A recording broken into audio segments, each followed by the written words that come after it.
Good morning everyone. My name is Sanya, GNM from second year. My name is Veena and I am from GNM first year. We are the member of the Blue Group and our representative teacher Miss Khushbu ma'am and Mrs. Pramila ma'am. Today we are explaining the most fascinating and the response of the human eye. The pupil reflex.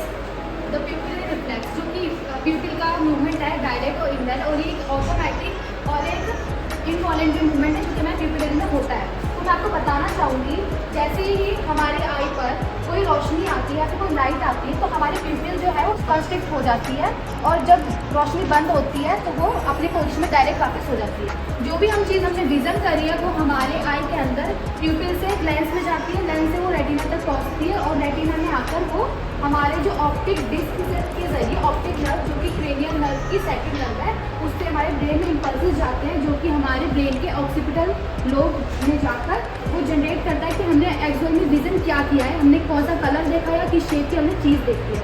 उसके बाद मैं आपको बताना चाहूँगी कि हमारी आई देखने में तो बाहर से ये है और हमने जो प्यूपिलरी रिफ्लेक्स हमने जो बताया वो इस वाली आई में बताया, लेकिन अंदर से भी हमारी आई बहुत इंटरेस्टिंग है जो मैं आपको दिखाना चाहूँगी।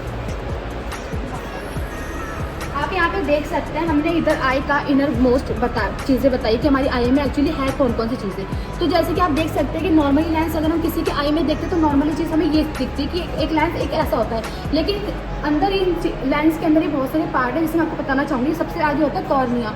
कॉर्निया का काम होता है जो हमारे लाइट का अमाउंट आ रहा है उसको बैलेंस करना और उसके बाद वो सीधा हमारे प्यूपिल में आता है। प्यूपिल और कॉर्निया के बीच में हमारा एंटीरियर चैम्बर प्रेजेंट होता है। इनके बीच में प्यूपिल जो मैंने आपको बताया कि लाइट के अमाउंट के साथ साथ वो डायलेट और कॉन्स्ट्रिक्ट होती है, उसके बाद वो लेंस तक वो लाइट पहुंचाती है और उसके बाद मैं आपको बताऊंगी कि जो आई के अंदर इनर मोस्ट लेयर है उसका नाम है रेटिना। जो मिडल लेयर है उसमें फोरोइड है, जो फोरोइड है वो हमारी आई को नरिशमेंट प्रोवाइड करता है और जो आउटर मोस्ट लेयर है वो है स्क्लेरा जो कि हमारे आई का वाइट पोर्शन है।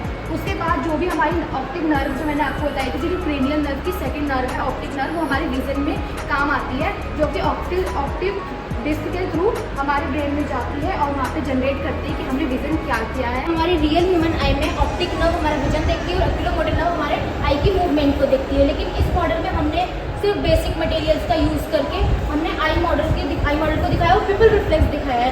क्या हम कैसे एक साइंटिफिक एक्यूरेसी को कैसे ट्रांसफॉर्म कर सकते हैं इन छोटे से और इस मॉडल में, जैसे कि हमने दिखाई कॉन्स्ट्रिक्ट कैसे होती है और डायलेट कैसे होती है। तो हमने इसमें कौन कौन से मटेरियल का यूज़ किया है बनाने में।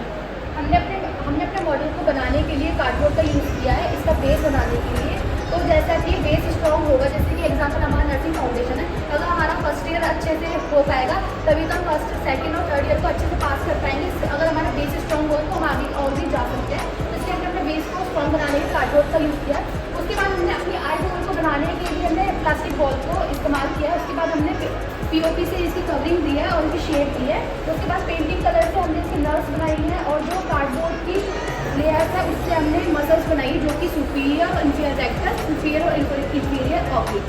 उसके बाद हमने यहाँ पे ऑप्टिक डिस्क और जो लाइटनिंग के थ्रू हमने ऑप्टिक नर्व को बताया गया है कि वो कैसे इम्पल्सेस को जनरेट पहुँचाता है और ब्रेन किस तरह से उसको जनरेट करके हमें मैसेज पहुँचाता है कि हमने क्या चीज़ देखी है, वो किस कलर की है, किस शेप की है। उसके बाद हमने यहाँ पे डायग्राम के थ्रू भी अपनी आई को बता रखा है कि हमारी जो आई है वो देखने में कैसी होती है, किस किस पार्ट में डिवाइडेड होती है और किस चीज़ का क्या काम है। Thank you so much for listening us. Thank you.